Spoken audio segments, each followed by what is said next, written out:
Hello, hello mga mommies! Welcome back to Cookery. Let's cook no-bake cheesecake. Ito yung mga ingredients na kailangan nyo. And for the base mga mommies, kailangan natin ng grahams and butter. So we will melt the butter and then later on, imimix natin siya with the grahams. Okay, so i-mix na natin yung melted butter with the crushed grahams. So, medyo dapat kailangan mix na mix siya, no? Yan. Ito na yung consistency na kailangan natin. And, i-press na natin siya dun sa molder natin. Ayan. Para naman sa cheesecake natin, yung cream cheese natin, kailangan medyo nakalabas na siya, no? Para mas madali siyang i-mixer or i-mix. Kasi matigas, medyo mahirap siya i-mix. After the cream cheese, all-purpose cream naman. So, ito medyo, hindi naman siya frozen, pero galing pa siyang ref para mas masarap yung, ewan ko, mas creamy siya. Ayan. So, i-mix lang natin siya mga 5 to 7 minutes.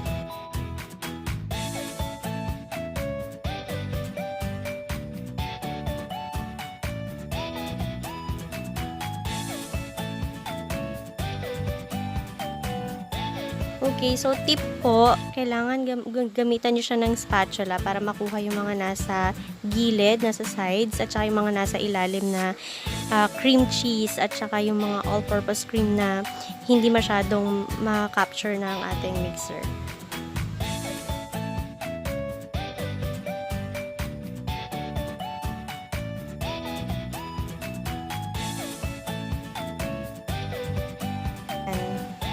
So, pwede na nating ilagay ang condensed milk. Half can lang yung gamit ko kasi I'm not into super sweet cheesecake. And kahit sa mga salad. So, half can lang yung gamit ko na condensed.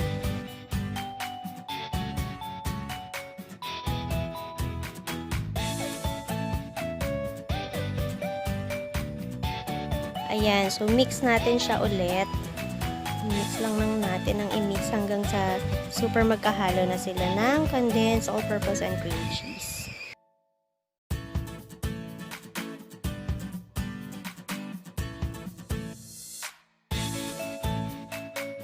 And to bind our cheesecake, we need 1 tablespoon of gelatin with 4 tablespoons of water or 1 cup. And then, before nyo siya initin, i-mix nyo muna siya and tunawin nyo muna siya. Ang pag-iinit dun sa gelatin is hindi dapat siya kukulo. Better yung medyo natunaw lang siya and may konting usok na lumabas. According to Chef RV. Shout out kay Chef RV. Thank you po for the tip.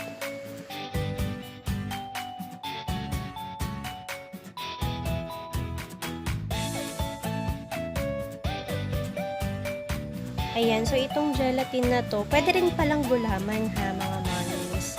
Ayan, pero mas na find ko na okay ang gelatin kasi mas maganda yung consistency niya at saka mas maganda yung texture nung ating cheesecake after.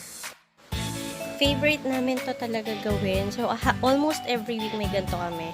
Ayan, and then i-mix na natin yung gelatin. Medyo paalisin nyo muna yung usok ng konti or medyo palamigin nyo siya ng konti before nyo siya i-mix para hindi masyadong mainit yung gelatin before you pour it dun sa ating cheesecake mix. Tamang-tama to ngayong Pasko. Very affordable din to. Very easy to find yung mga ingredients. Mga nasa supermarket lang to guys.